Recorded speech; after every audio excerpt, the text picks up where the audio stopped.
Tak berbeda dengan lantai bawah. Di kamar pengantin baru lainnya juga tengah beradu desah.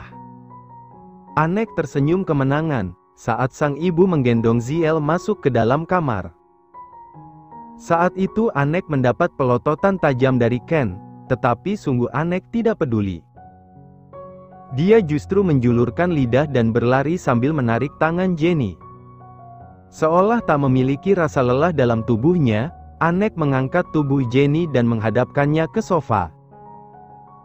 Jenny sedikit meronta, tetapi Anek malah semakin bersemangat dengan mengunci tangan Jenny di atas kepala.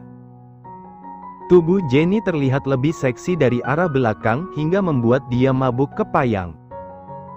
Apalagi himpitan di bawah sana. Milik Anek seperti dililit dan dicengkeram dengan kuat, menyisakan kenikmatan yang luar biasa. Oh my dear, this is very good. Lain halnya dengan kamar sebelah. Ken masih berusaha memeluk tubuh Zoya, meski ada Ziel di tengah-tengah mereka. Namun, lagi-lagi pria kecil itu menepis tangan Ken, hingga Zoya hanya dapat dikuasainya. Ken mengatupkan bibirnya dengan kepalan tangan yang begitu kuat. Andai bukan anak kecil, mungkin Ken sudah mengusirnya cuma-cuma. Haish, sampai tua pun aku tidak bisa memiliki dia seutuhnya. Ada saja pengganggu kecil di antara aku dan Zoya.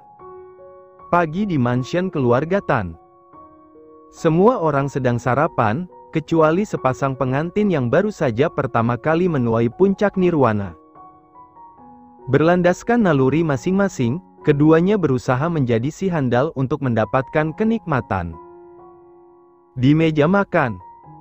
Sebelum Ken mencari perhatian, si kecil Ziel sudah lebih dulu mencuri start. Dia duduk di samping tubuh Zoya, dan memulai sarapannya dengan senyum ceria. Dengan senang hati Zoya menyuapi bocah tampan itu, sementara si bayi besar pagi-pagi sudah memasang wajah masam. Anek hanya bisa terkekeh pelan, merasa puas karena semalam tidak ada yang mengganggu kegiatan panas antara dia dan istrinya. Namun, ketenangan keluarga besar itu tak berlangsung lama. Saat seorang satpam masuk ke dalam rumah, menginformasikan bahwa ada sepasang suami istri yang mencari keberadaan Jenny. Wanita yang dipanggil namanya langsung mengangkat kepala, menatap pria parubaya yang berseragam khas satpam rumah. Sepasang suami istri? Apakah mereka sudah tua? Tanyanya. Sebelum pertanyaan itu dijawab, Anek menyentuh bahu Jenny, hingga mereka beradu pandang. Mungkin mama dan papa. Ayo kita temui mereka. Ujar Anek, mengajak Jenny untuk keluar dan menemui orang yang mungkin adalah orang tua Jenny. Namun, ada apa mereka pagi-pagi kemari? Dan kenapa mereka tidak lebih dulu menghubungi Jenny? Wanita itu terus menebak-nebak. Zoya bisa melihat banyak tanda tanya di kepala menantunya, hingga dia ikut buka suara. Benar, Jen. Temui saja dulu, mungkin penting. Jenny menghela nafas dan berusaha tersenyum, dia menganggukkan kepala dan meraih tangan Anek yang terulur di depan tubuhnya. Kedua orang itu keluar dengan saling bergandengan, sementara Ziel tetap tenang di tempat duduknya dan menerima suapan dari Zoya. Ayo, habiskan. Sebentar lagi Ziel kan sekolah, ucap Zoya membuat pria kecil itu mengangguk sambil mengunyah makanannya. Di luar sana, dua orang menunggu dengan harap-harap cemas. Raut wajah mereka terlihat penuh harap. Dan semakin berbinar kala Jenny dan Anek keluar, mereka saling mengulum senyum. Sementara Jenny menatap kedua orang itu dengan lekat, Jenny mencoba mengingat-ingat di mana kiranya mereka bertemu. Namun, nihil. Jenny sama sekali tidak ingat. Dia merasa begitu asing dengan wajah mereka, dan menimbulkan beberapa pertanyaan di benaknya. Siapa? Dan untuk apa mereka datang? Jenny mencoba untuk berpikir positif, sementara Anek beralih merangkul bahu istrinya. Dia berdiri dengan penuh wibawa sama seperti saat menghadapi kliennya. Ada yang bisa kami bantu? Satpam rumah bilang, kalian mencari istri saya? Ada apa? Tanya Anek begitu sopan, sementara sentuhannya terus meyakinkan Jenny bahwa tidak akan terjadi apa-apa. Kedua orang itu maju selangkah dan menatap Jenny dengan tatapan sedikit sendu.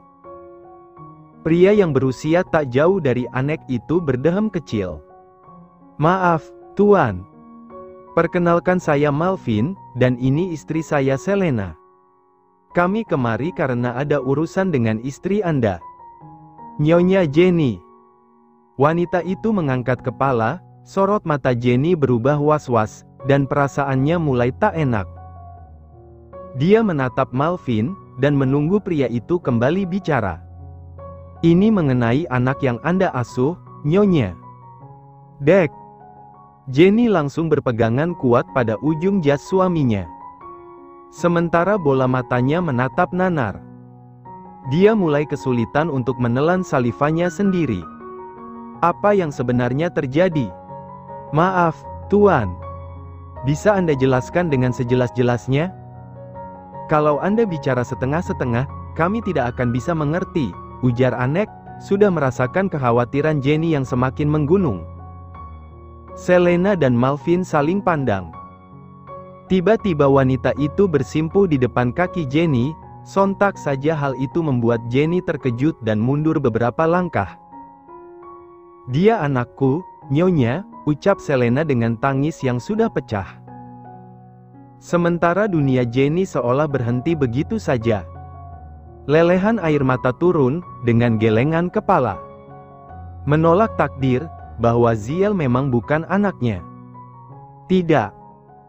Jenny hampir saja limbung, untung saja Anek dengan sigap memegang tubuh istrinya. Bahu Jenny merosot dengan gelengan kepala. Sementara mulutnya terus berkata tidak. Ziel adalah anaknya, tidak ada seorang pun yang bisa memisahkan mereka. Ziel anakku, An.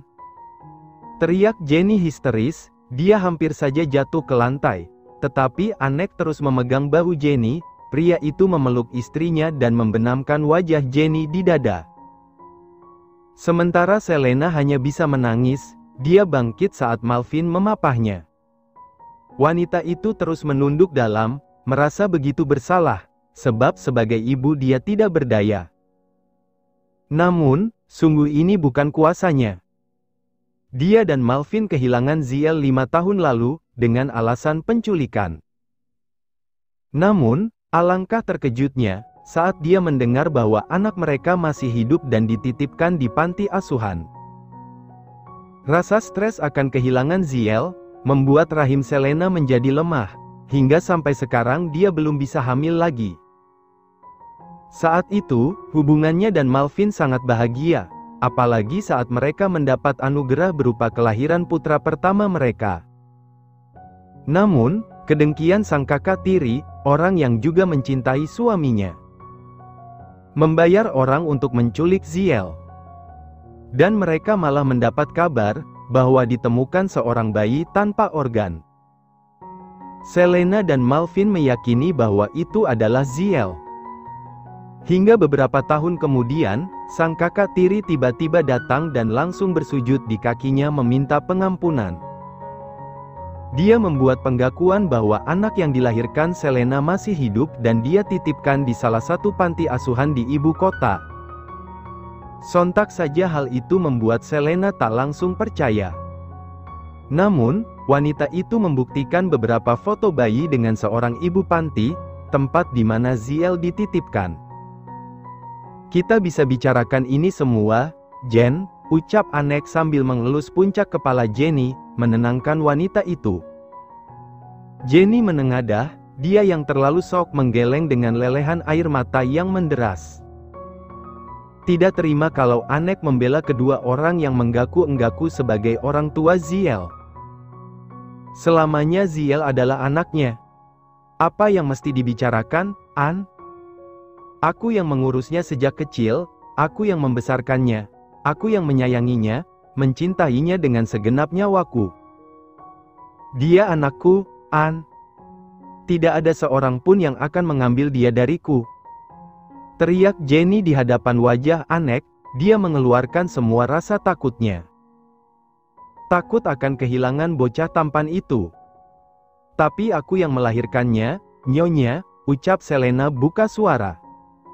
Bibir wanita itu bergetar, dia belum tahu bagaimana wajah putranya, tetapi sungguh kerinduan itu sudah menyapa. Mendengar itu, Jenny memicing tajam, merasa tak suka dengan ucapan Selena yang begitu menohok. Jenny yang tak tahu bagaimana ceritanya Ziel bisa berada di panti asuhan, mengecap Selena bukanlah wanita yang baik, hingga membuang darah dagingnya sendiri, dan setelah pria kecil itu beranjak besar, dia malah menggakuinya dengan sesuka hati. Dan kamu harus tahu, Ziel adalah manusia. Dia bukan boneka yang bisa kamu buang dan kamu ambil seenaknya. Aku tidak akan membiarkan kalian mengambilnya. Sampai kapanpun Ziel adalah anakku. Timpal Jenny dengan sekuat tenaga. Dia mendorong dada Anek hingga pelukan pria itu terlepas. Anek mengejar Jenny yang masuk ke dalam, sepertinya wanita itu akan mengamankan Ziel. Sementara di luar Selena semakin sesenggukan dalam pelukan suaminya. Tak dipungkiri memang dia merasa bersalah. Dia bisa merasakan bagaimana rasanya menjadi Jenny, kehilangan anak adalah sesuatu yang begitu menyakitkan. Namun, karena itu pula dia sadar, bahwa sang anak jatuh pada orang yang tepat. Ziel bahagia bersama dengan ibu asuhnya. Semua orang yang ada di meja makan sudah ingin menyusul sebenarnya karena mendengar pekikan Jenny yang tak berkesudahan. Mereka sontak menghentikan langkah, saat itu Ziel sedang digandeng oleh Zoya. Namun, karena rasa amarah di dadanya Jenny langsung merebut Ziel dan memeluk bocah tampan itu. "Jen," panggil Anek. Namun, Jenny malah semakin sesenggukan dan memeluk Ziel dengan erat.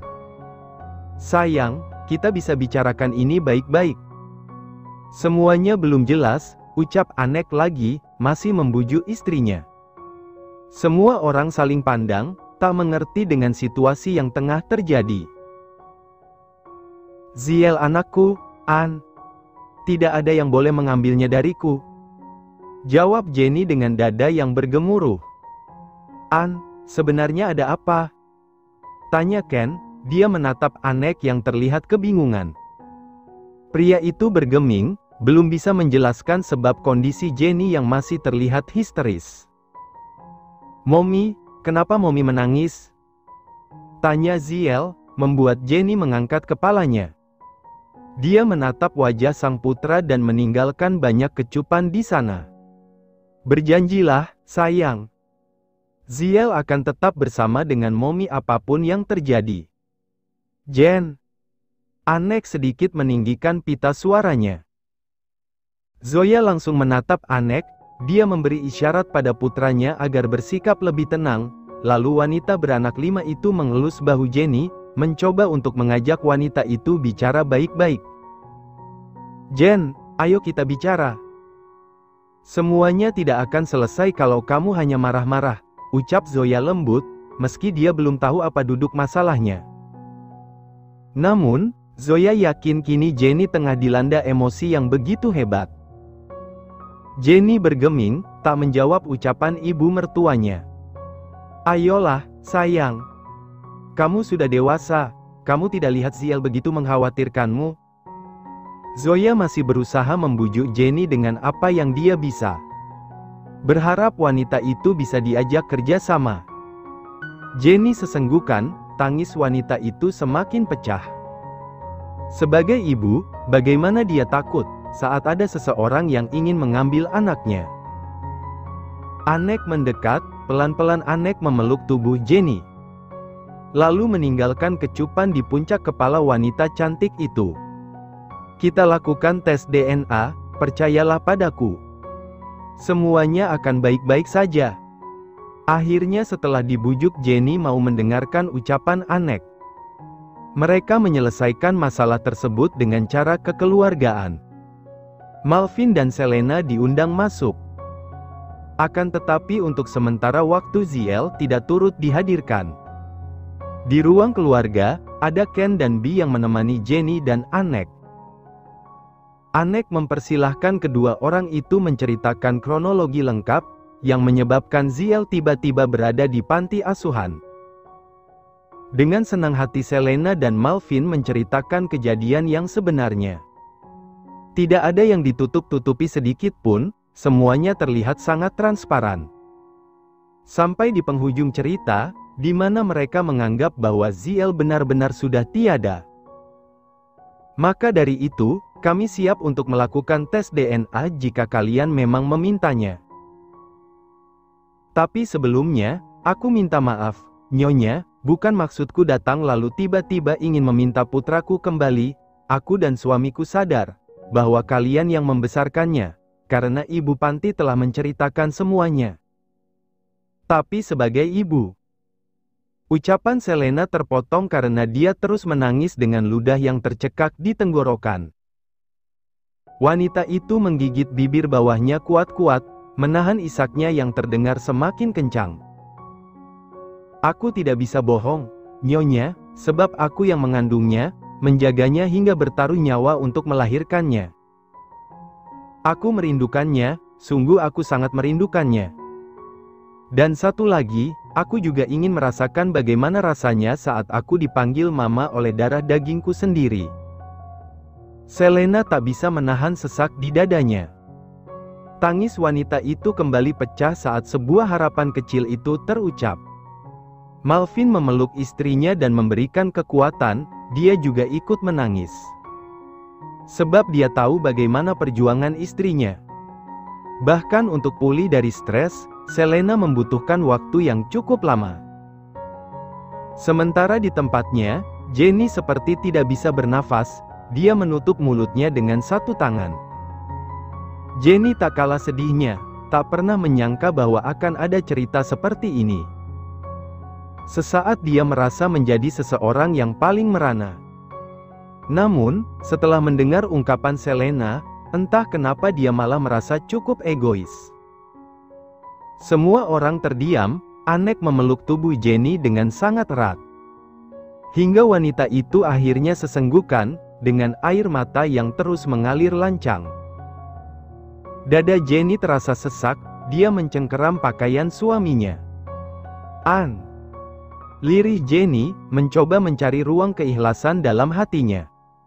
Kita tidak tahu kenapa masalah ini datang tiba-tiba. Tapi ingat satu hal, di balik semua ini pasti ada keajaiban, ucap Anek lalu mengecup puncak kepala istrinya dengan begitu dalam.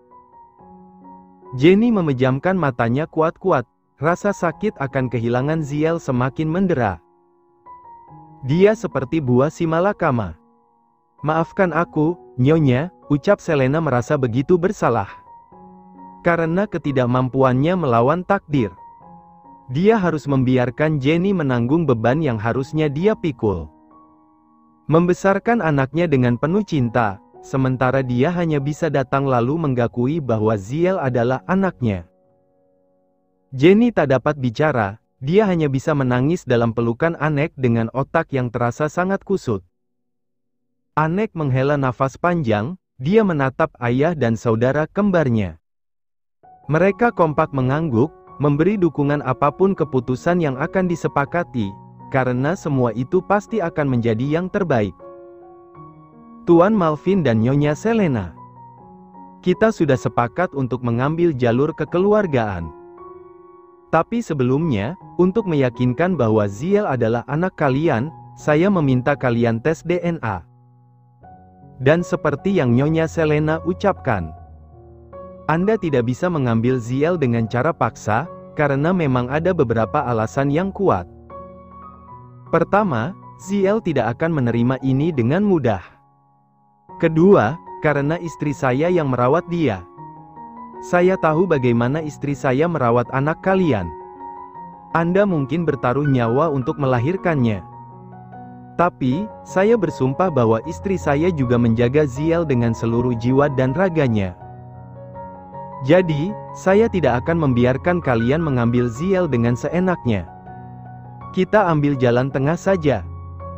Jika memang hasil tes DNA itu positif, Anek merasa sebuah remasaan kuat di dadanya. Dia menjeda sejenak, walaupun terasa berat, tetapi dia tidak bisa dalam kubu sebelah pihak. Saya dan istri saya akan pelan-pelan memberikan pengertian pada Ziel, bahwa kalian adalah kedua orang tua kandungnya. Kalian boleh membawanya, kalian juga boleh mengajaknya tinggal bersama. Tapi ingat, kalian tidak berhak untuk melarang kami menemuinya. Apalagi sampai membuat Ziel tertekan dan merasa terpaksa. Karena saya akan memastikan sendiri bahwa anak dan istri saya selalu bahagia. Mau tidak mau Malvin dan Selena pun setuju. Mereka malah bersyukur, sebab kedua orang tua asuh Ziel bisa menerima mereka dengan tangan terbuka. Sementara tubuh Jenny terasa lunglai, mau bagaimana dia tidak berhak atas Ziel sepenuhnya. Hingga perlahan dia berusaha untuk membuka pikirannya. Ya, dia tidak boleh memikirkan dirinya sendiri. Dia juga harus merasakan perasaan Selena, ibu kandung dari anaknya. Sebagai sesama wanita, dia bisa merasakan bagaimana sakitnya kehilangan seorang anak. Maka dari itu, keputusan ini harus dia terima dengan lapang dada. Apalagi setelah ia mendengar ucapan suaminya. Dia yakin, Anek telah memikirkan yang terbaik untuk mereka.